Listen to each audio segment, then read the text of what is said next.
Earlier this month, global telecom giant Vodafone published data on how much direct and indirect tax it has paid in each of the 27 countries it operates in. A noble half gesture because it lacked a region-wise revenue or profit breakup.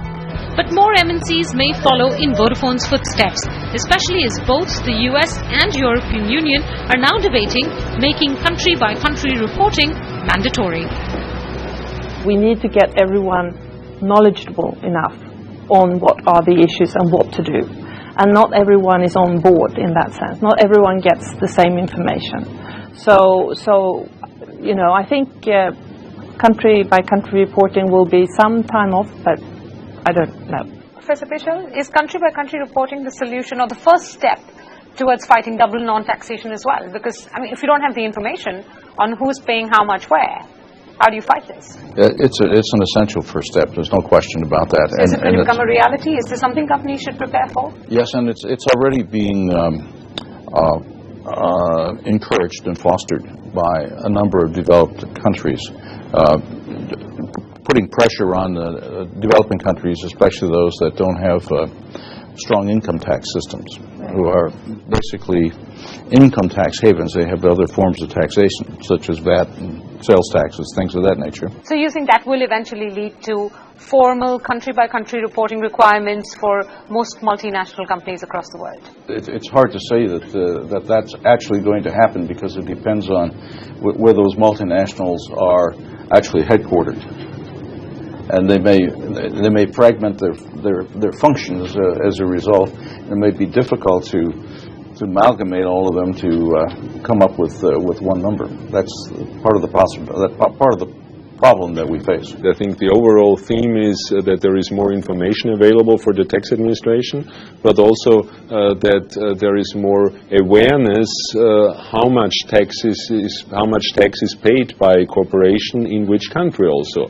And I think there is also a trend that tax planning decisions are not any longer in the responsibility of the tax director, but also of the board. So therefore, within the company, there are quite often changes nowadays. So their tax is more connected to public responsibility, I think, which is an interesting development.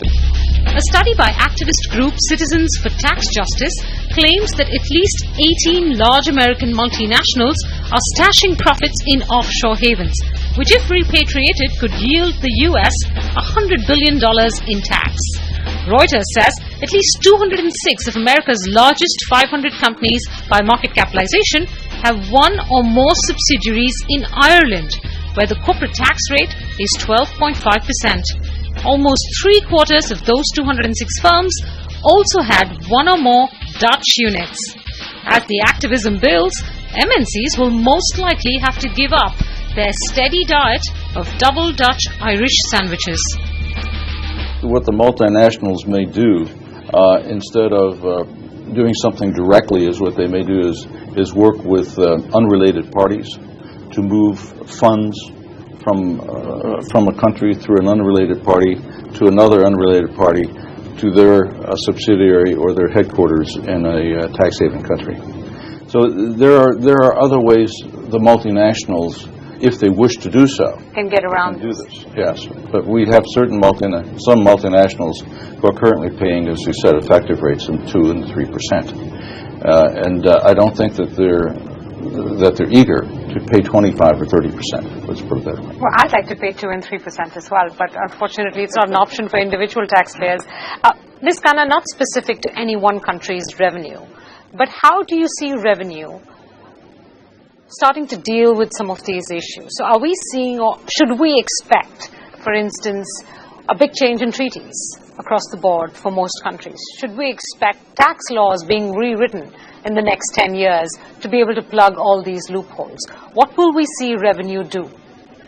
Well, I think first of all, we will see a lot of domestic changes because it's much more on the front page. We're not accustomed to be on television even, and that taxation now is front page news, and that is unusual. That hasn't happened before. And I think from my colleagues from the private sector, I hear nowadays a complete different tune. The multinationals that come into our country will say, well, you know, I don't want anything strange. I don't want to be anything more than I can live with it on the front page. So it's a different attitude, and I think it has to do with Michael was saying about soft law. You know, we don't want to be looked at on as baddies. You know, and in a combination of soft law, I think there will. I mean, the initiatives of the G20, which I think more from G20, and I think the OECD taking on board that work, is going to lead to changes, definitely. And I think we will have things coming up in transfer pricing. I think we have things on CFC rules. We have more exchange of information, and all those things will have to be implemented by country. In OECD's 15-point BEPS plan, the very first action point is to address the challenges of the digital economy. India is yet to wake up to the problem, but Europe, USA and Australia are already hard at work. I do think there will be changes, but that will have to be done, you know, within 2,500 tax treaties if we're going to change it. So it has to be done in a multilateral way, and it's lots of challenges still. I think what is interesting is if you look at the BEPS report, when the BEPS report talks about digital economy, then the report leaves it open whether the measures should be taken in the area of direct taxation or indirect taxation, or proposes to study measures in both areas. And I think this could be the key in that respect, because I think it's quite difficult. Of course, the situation as it is today is not very satisfactory, because it's the allocation of taxation rights for those kind of businesses done on a more or less arbitrary basis, because we have more or less residence taxation. There are, in most of these situations, no permanent establishments in other countries, and of course it's quite easy to manipulate which state the state of residence is. On the other hand, I think it's quite difficult to change that system completely in the area of direct taxation. Of course, there is some room for changes. We can work on the permanent establishment definition, and the UN has gone in that direction, and many developing countries have gone in that direction to lower the thresholds there, for example. So there is some room, but I think there is more music, so to say, in the area of VAT, and therefore I think I would put more emphasis on indirect taxation here, because it might be more easier to change the rules in the area of indirect taxation, because we are not locked in by a treaty network as we are in the area of direct taxation. In the digital economy, income occurs in nanoseconds. Right. Yeah. So what happens, of course, is with regard to that type of economy, the issue with regard to where the income should be allocated depends upon where the value is created. Where is the value created with regard to that particular income?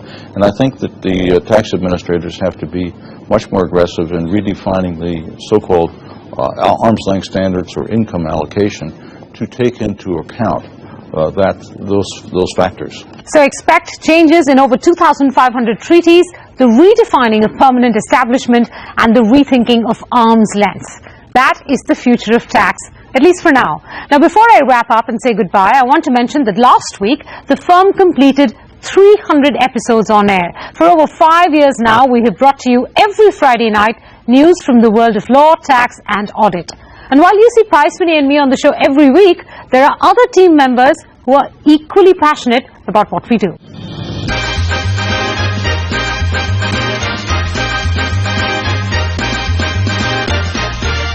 Yeah, Ratulia bata, can a foreign investor in multi-brand retail acquire existing back-end infrastructure? No, they can't now, because the government says that whatever the entire investment which is done in the back-end infrastructure has to be in addition. So the entity can only invest in greenfield assets. So by that logic, it's not possible.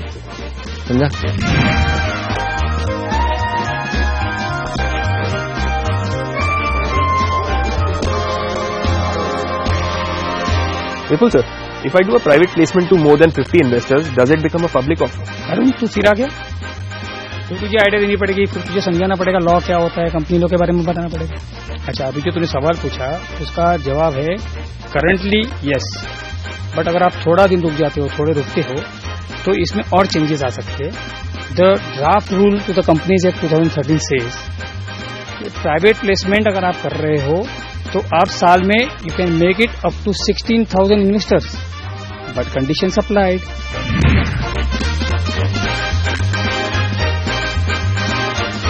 Arun, what happened to Vodafone's transfer pricing case? कौन सा call centre business वाला या share issuance वाला? Share issuance one.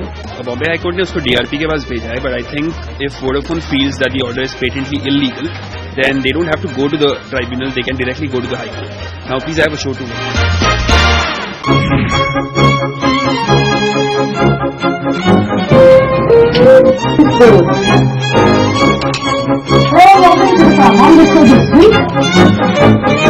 Amol, can I charge 1% commission on a corporate guarantee to a wholly owned subsidiary?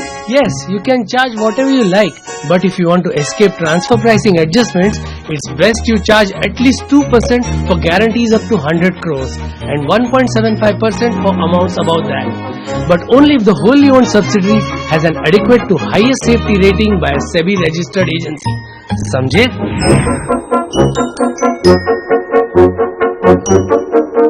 Prashant, if the promoter has majority stake, then can he ensure that any scheme of arrangement is approved? No, SEBI has changed that. आजकल majority और minority का approval चाहिए for any scheme to be approved.